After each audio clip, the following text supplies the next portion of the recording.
Welcome, welcome, welcome. Please feel free to take the 3 minutes while people are arriving to just settle into the space. Do what you need to do to become maybe a little bit more present. And we'll start in 3 minutes.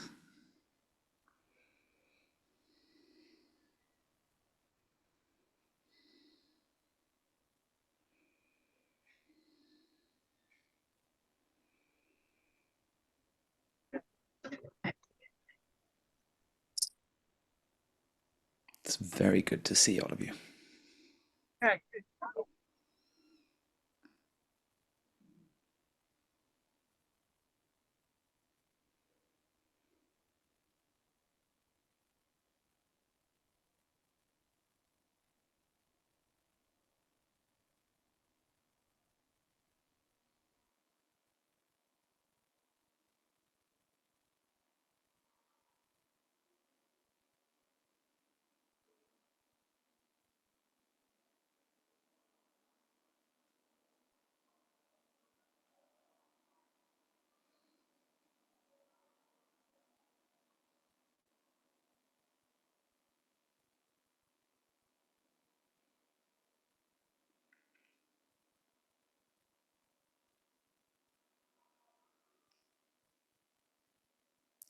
Welcome to the space. Those of you who haven't heard me say it, we will begin in about a minute.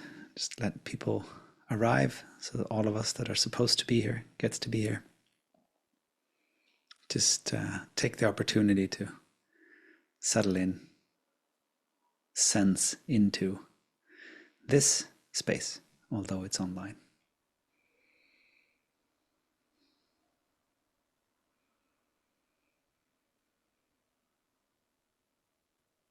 And as you can see, we are recording this session, and I'm going to say more about that in a minute, but just you're aware.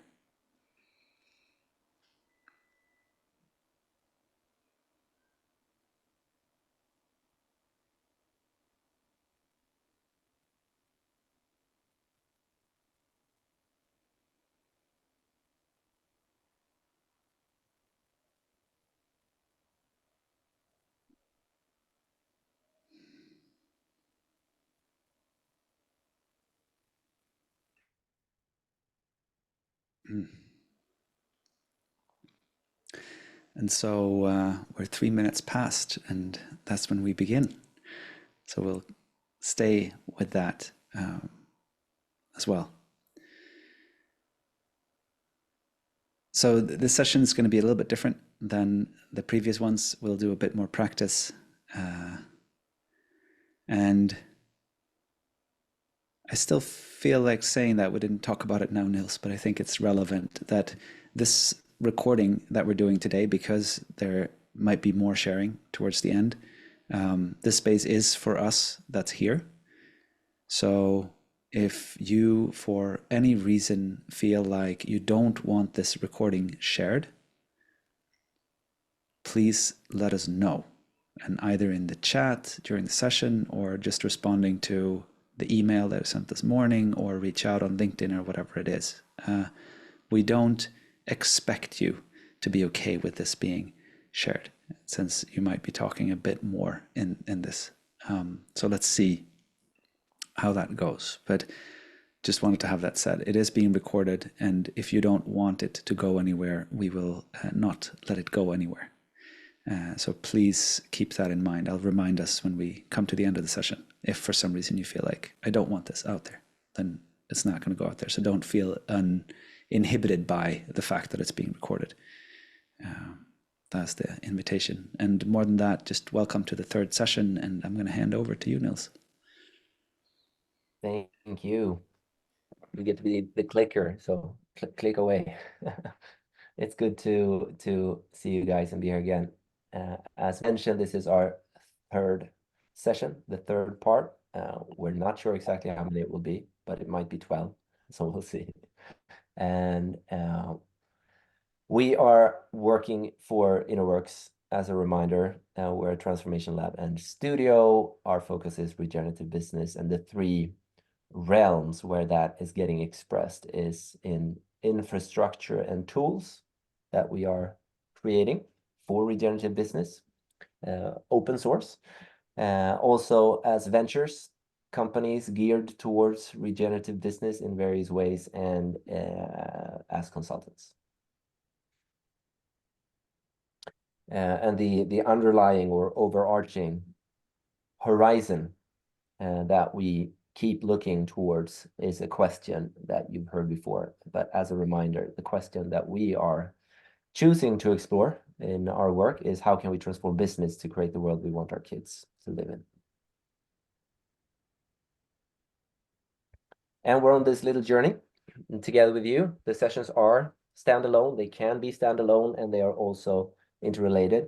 We've started in the realm of work and business, that will continue today. We've gone through some perspectives on the personal and the systemic, and we'll do a quick recap on those in a minute. And today our focus will be in between these two, which we call the relational. And then moving forward, there will be other realms, other parts of this exploration, but we'll get to that further on. All right, so we're just doing a super quick recap. If you weren't part of the first two sessions, which I know a lot of you were, but if you weren't for some reasons, there are recordings of these. But as a quick recap of the personal aspect or perspective or experience connected to work and business, we'll just do this little reminder, highlight of what we spoke of. So what we did explore, what is happening. And we don't believe we have an answer exactly to what is happening, but we shared some sense-making perspectives. And one perspective is that, well, perhaps our worldview is shifting, perhaps our culture is shifting, and the current culture might be dying. And that culture can be called modernity, a culture that values rationality, progress, industrial growth, individualism, and kind of the dominance of human over nature. And what is being born, we don't believe that we can know until it is fully born. But we sense, and many people seem to believe, that something regenerative is being born, something that values the interconnectedness of all life, diversity as a source of resilience, and sees us human beings as part of ecosystems, and that we're actually responsible for nurturing the planet that we inhabit. And in between this, something must die. The modernity most likely is dying. And if so, then it makes sense that we should be hospicing that modernity by recognizing and letting go of the values, the norms, the practices, the beliefs, and so on, that we have been living by, that are no longer relevant or no longer serve us or the planet. And this modernity seems to be living not only around us, but very much within us as internalized modernity. It seems to be influencing how we think and the choices we make, how we value things, and how we act. So it's not a simple feat to allow something like that to die within oneself, but yet that seems to be potentially happening. All right. So we talked about Paul Czefurka and Lynn Murphy as two perspectives on the shift that might be happening inside a person, where Czefurka is focused on the ladder or the level of awareness considering global issues, and Lynn Murphy has been speaking about the difference between psychological and, in her words, spiritual work, where the psychological focuses on oneself, and the spiritual is kind of a next frontier where it expands to also encompass our surrounding worlds. And we playfully put these two together into this little Czefurka-Murphy double helix, where we basically explore a potential way to understand or sense make around the journey for the individual, or the way an individual can understand or be aware in different ways around what is happening. So you go from being asleep, where there is no problem. Modernity is fully internalized and nothing is wrong with me or the world. Everything is fine. From that, a triggering of awakening, which seems to take place either as a personal me crisis or a personal world crisis. So I understand that I am not happy or content in my life situation, or I understand that I see something that's wrong with the world that I really think should be fixed. For instance, the climate or something else. And then as this spiral continues, you can start identifying multiple patterns and interconnected issues, and then make the connection between yourself and the world that these seems to be not just about me or not just about the world. It seems to be interrelated. And that's also where the shift from psychological to spiritual happens. And then transformation shifts your values from egocentric to ecocentric, and somewhere around there is where modernity seems to end. And when we enter integration, where we start embodying and just practice regenerative principles, we're in something new, something regenerative. And most of us, if anyone, are not there yet, and that's fine. We are where we are. That was a short, very short summary as a reminder of what we spoke of when it comes to the personal. And I'll hand it over to Amit to talk a bit about the systemic. Thank you. Let's see. Yeah. So the second part, and I guess you'd say, in a way, what Nils is describing might be interpreted as how we're stuck in the personal. So I wanted to make that explicit. So like there's a way that modernity sticks us in the personal, where it kind of robs us of agency or robs us of things that we could do.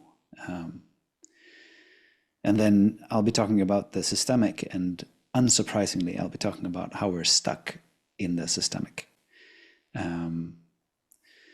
And this was the quote that we pushed off from, and I think you've heard it before, but I just invite you to like breathe in and really listen to it, in a very literal sense.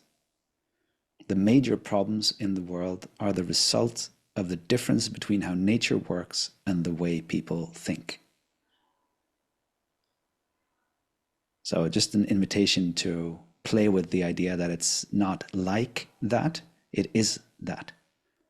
What if this is exactly what it is? And that's where we kind of explored 3 worldview shifts from a rational, certain, and mechanical world to an embodied, uncertain, and relational world.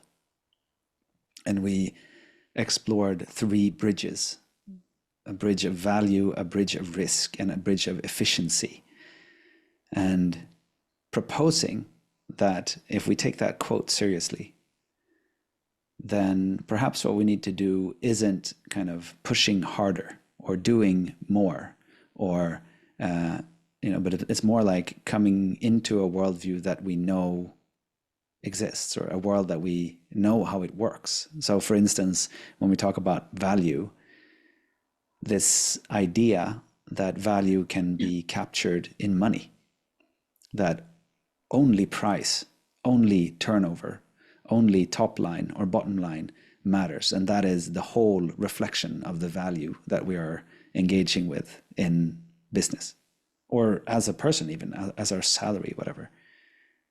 I think most of us feel and know that to be not true, that there are other things that we are doing that's also communicating value. And yet we're spending a lot of effort in proving why that rational, certain, mechanical part of it, where everything is money, is upheld. I would also argue like efficiency, for instance, like it's very efficient to get the project done. But if the project is not getting us where we need to get going, or where we needed to go, then what? So there's also a way that we can kind of use efficiency as holding both of these worlds. Like there's a way that we can say, oh, it's really efficient that we're structuring all the resources and we're like organizing everybody, and everybody's marching in lockstep towards this goal that we've set, and we need to fulfill the goal because we need to fulfill the goal. But there's another way of saying like, hey, like what are the resources here? Who's here? What are the relationships? How do I feel in this? Do I know where I'm going? Can I be curious about where I'm going? Can I focus on the relational stuff? And like, can we discover something new? Can we be in the uncertain space? And then risk. So I'm not going to go through risk. I'm going to move us along. But there is something really interesting around these three words that are things that are very present, I think, for most of you in your work contexts, and how they seem to both hold the potential for the old, the way we're doing things right now, but also hold the potential for the new, the thing that's maybe closer than to how nature works, in Gregory Bateson's quote. And so that's why we're proposing this relaxing into the new. And very briefly, and we're going to return to this, that's why it comes up here as well, but we talked about this model that Carol Sanford has set up. She speaks of 4 different minds. I'm going to clear my throat, excuse me. She speaks of 4 different minds. And these minds aren't, it's not a ladder. It's not one thing, then the next, then the next. It's not a sequence like that, but these are 4 things that are happening at the same time. But the idea is this, that there's a way that who we are at the very core of ourselves informs the people that we meet, the relationships that we have. And maybe even, if you want to complicate it further, you could talk about the relationships with the larger, like the objects that you have around you, the world that you're interacting with. But so who you are informs what you relate with. And what you relate with informs how you do things. So that's the process. And the process results in stuff. So it might be a product, a car, or a great framework for something, or, you know, coaching or something like that. It's like, are these things that you move in the world, like objects, so to say, objects in a loose sense. So it's just saying that these 4 things are interrelated, and all of the 4 are really important when we consider where we're headed and what's going on. And one of the things that we've been talking about for this session, seems like there's a pattern going on right now where we're spending a lot of time in thing world. Like, we're really focused on things because that's what we've been brought up to do. That's modernity, maybe. And then some of us are kind of starting to wake up to our essence. So we're starting to wake up to like, oh, but I'm not just the thing that I am, but I'm like this being, or I have this energy, or this is what I'm supposed to do. This is what I'm here for. This is my purpose. These types of inquiries. But a lot of the time we kind of miss the process and the relationship and the relations. And that's what we're going to be talking about today. So we're stuck in a way in the personal, and we're stuck in a way in the systemic, and we might be stuck in the things and the essence in this way, but we kind of, there's stuff here that we can do. There's ways for us to relax. There's ways for us to move. And that's what this current workshop is going to be like. And we're going to return to this framework. Oh. So coming into today's topic, the relational. Like we've proposed, we're seeing this as sort of the glue, or like the contact, the surface where where these meet, where we meet the world, or the world meets us. And here are 3 different perspectives on what the relational is. So in a way, we could think about the relational as our attention. What are we attending to? And I recently had a conversation with a regenerative practitioner and designer called Leila Akuroglu or something like that. She has a very challenging last name, so I butchered that. But she said that like what you feed your brain, that's what you learn to see. What you feed your brain is what you learn to see, which I like. That speaks to the attention part of the relational. So like the way you look at relationships, if you only look at the money, you're only going to see the money. If you look at the other stuff, you're going to see the other stuff. You know. So what are you looking at? What are you attending to? The second thing with the relational is it's actually contact. So like I said, it's where the personal meets the world, or where the world meets you. So like it's that surface of contact where we are like, we get to be close to something, or we can be in touch with something.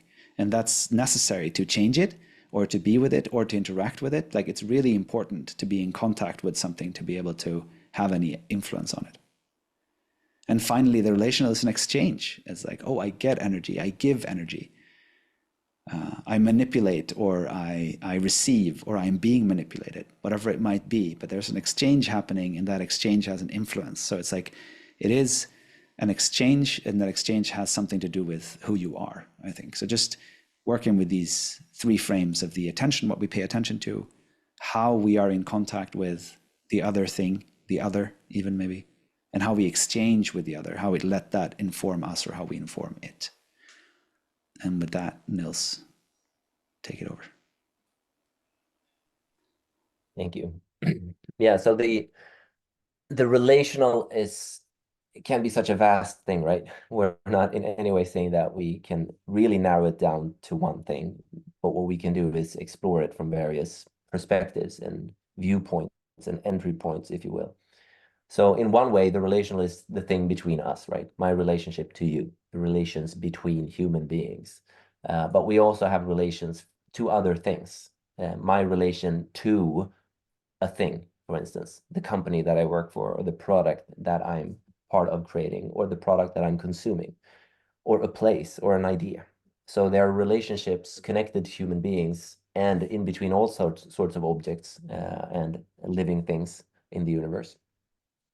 And what we're doing now is just allowing ourselves to kind of look at the Carol Sanford model again from the viewpoint of relationships or relations, where you have a relation as its own entity, its own part of the model between essence and process, but you also have relations in between these various layers. And what we're suggesting here is that those relations can be limiting and enabling. So as an example, if I am in touch with my own essence, and if I dare to express it, then it's enabling for the relation. And whatever I'm not in touch with, whatever I'm not daring to express from my essence can be limiting for the relation. And so on as you continue up in this perspective now, a ladder, which it isn't because it's all happening at the same time, but still. And the relation can be enabling and limiting for the process. So if the relationship has been limited by our essence somehow, and we're not expressing, we're not in contact in the relationship, for instance, we're not having a flowy exchange, it will limit the process that we have. And that in turn will limit the things that we create. But once you have a thing, that can also limit things downward. So once you are working in a company, that thing can have an enabling or limiting effect on the processes, the relations, and your contact or ability to express your essence. So we're basically saying here that we believe that relations are really important, and it seems that we tend to get stuck in one way or another. So I can get stuck in the thing. I had an experience of consulting for a company for about a year, and coming out of that, I noticed a lot of fear patterns in myself. And I could see in hindsight how the thing, the company, the context, the setting had been limiting my ability to express my essence or to really open up in the relationships. My relationships in that context were much more limited than relationships I had in other contexts. So it seems that we tend to get stuck. And perhaps that is one of the parts of the pickle that we find ourselves in as individuals. And if you look at the systemic shift or downfall or meta crisis, whatever you want to call it. So what we're exploring is various ways to potentially get unstuck. And we're using this model to exemplify that. And this is, partly based on models, to quite a large extent based on our own work and interactions over the past 5 years. So take it as you will. The first way that we suggest that one can get unstuck is to shift your attention. So if you are in a context or a world where the attention goes to the thing or the things most of the time, and you feel that you're stuck, you can simply shift your attention, for instance, to the relation or the essence or the process. And that tends to open something up. It shifts the point of gravity, so to speak, and it can open up new things. We actually just had a call this morning with a person where we noticed that we were getting stuck in thing mind.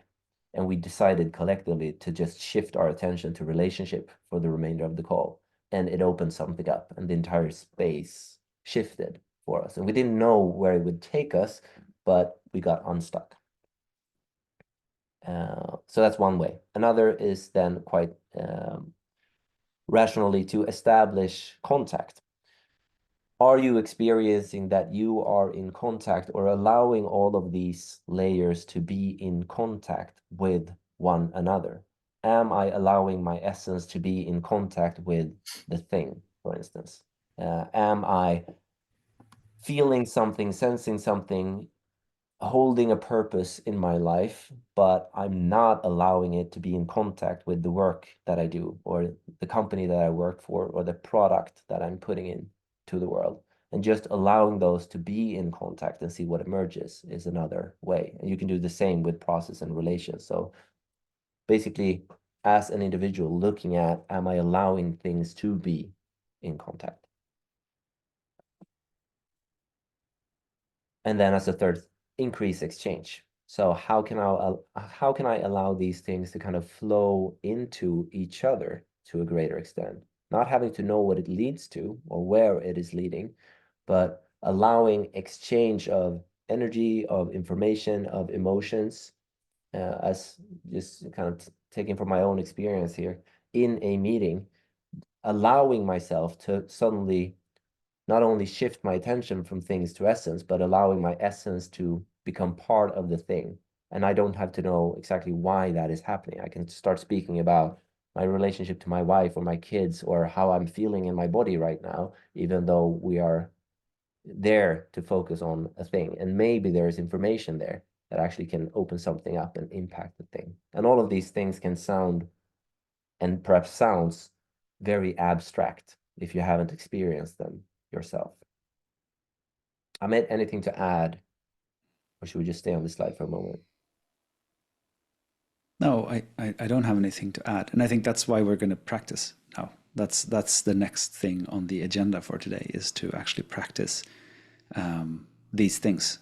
So this is kind of a primer for and a perspective for something that you might want to bring with you, and a way of seeing the world that might help you in, especially in places where you might feel like you got stuck. And so part of the way that this is mediated, no, sorry, I forgot. I thought we were going into another thing. I'm going to do this and then hand it back to you, Nils. Yeah, we'll practice soon. I forgot it too. That's perfectly fine. All right, let's move to the next slide then.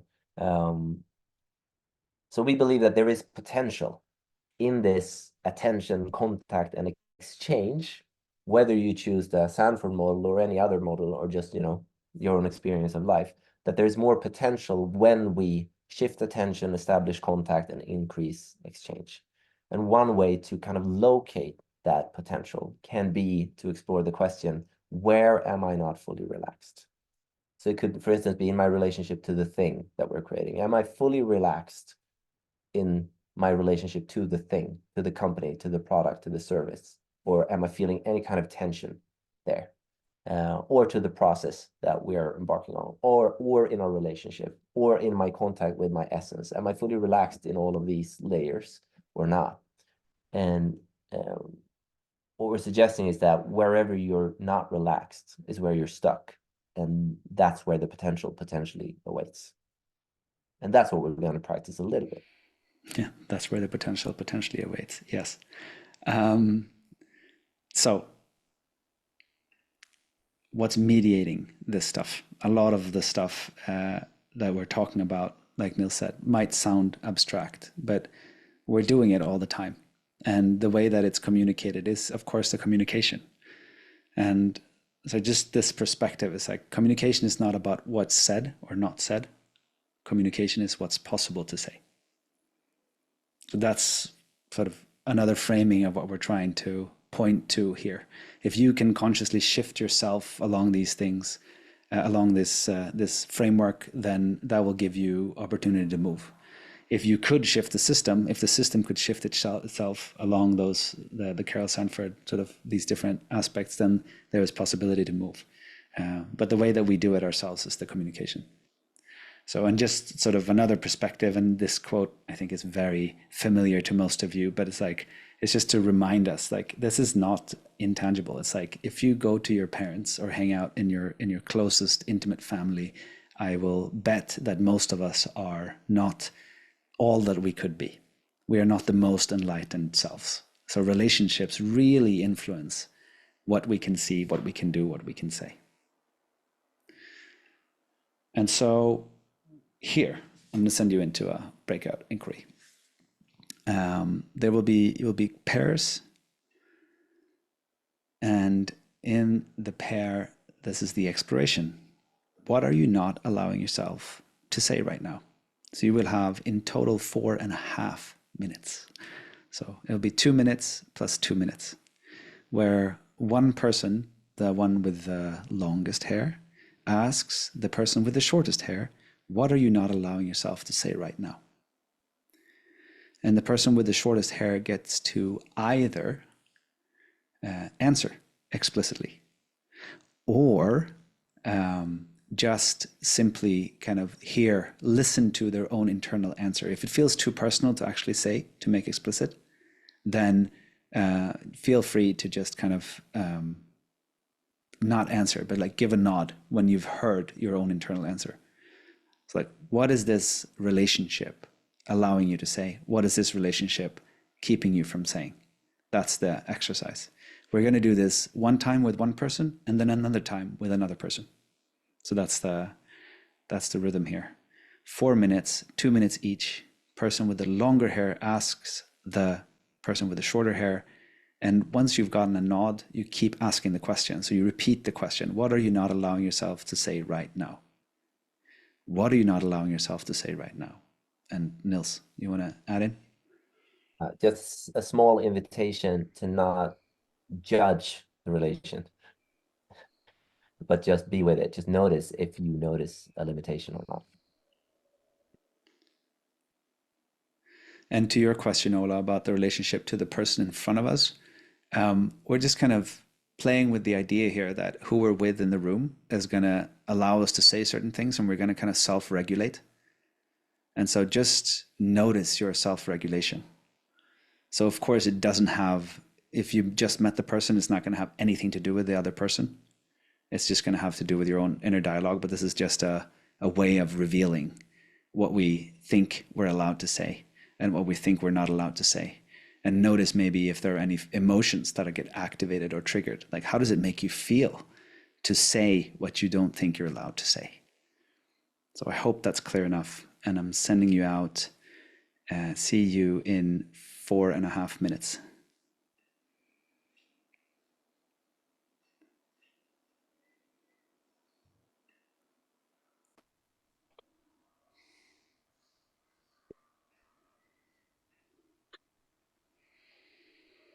Back, Pat.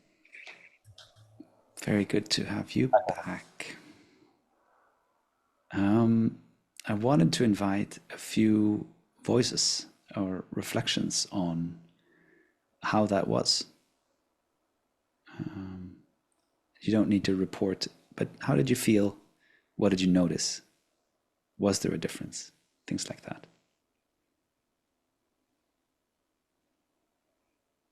I can go.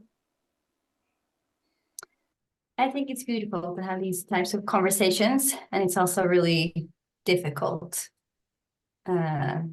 jumping into a room and being completely honest like that. It takes a time to dig it up.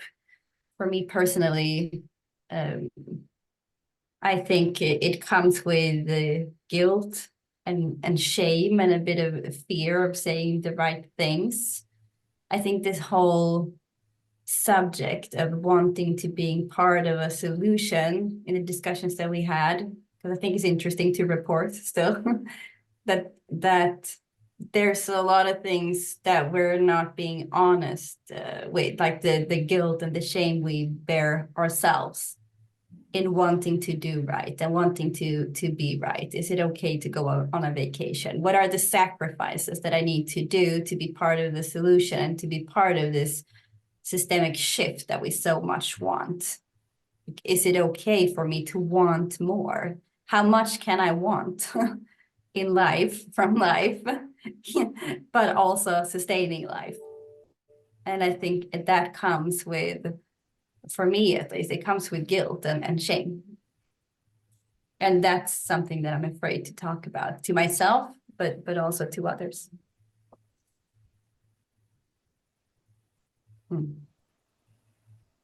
Thank you.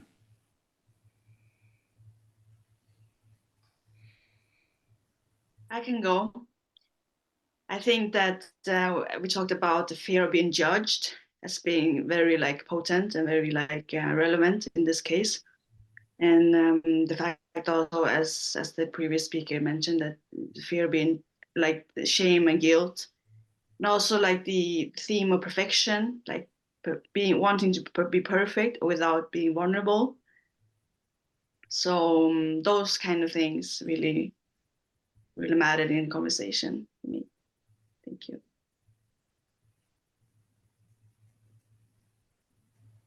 Thank you. I can say something also, which is that I think it was hard in general to do the exercise and really coming into the space of, okay, what am I not allowed to say in this context that would actually matter in this context that we're in, kind of, without ending up in just my own reflection of like, yeah, everyday life situations, kind of, or like what I'm struggling with on a daily basis. So he was more like, okay, so how can I actually take this question in this context with this people? What am I not allowed to say exactly here in this relationship with this person that I don't even know, and I don't even have any idea of what the person likes, dislikes, and all of these things. So that's what I thought was a bit challenging to like come up with. Okay, shit, what shall I actually, what should I not be allowed to say in this specific dialogue with this person? So yeah, it was a challenging but yeah, very interesting exercise. I can also share something. No, I think it was interesting to think about both what you're potentially not allowed to say in this context, where we're obviously a group of people that to some extent have a willingness to maybe talk about like difficult things, and like asking myself that question here versus in most other contexts is probably very different. But I also think it was an interesting framing to just think about, you know, what you're actually fearful of, and like what might be the filters that you have that are limiting you in various contexts, and like maybe the desire to, okay, but I wish that I would be able to say this everywhere or like with anyone, and why am I not? So I think it was also just an interesting question to ask both yourself and another person, to invoke some thoughts around.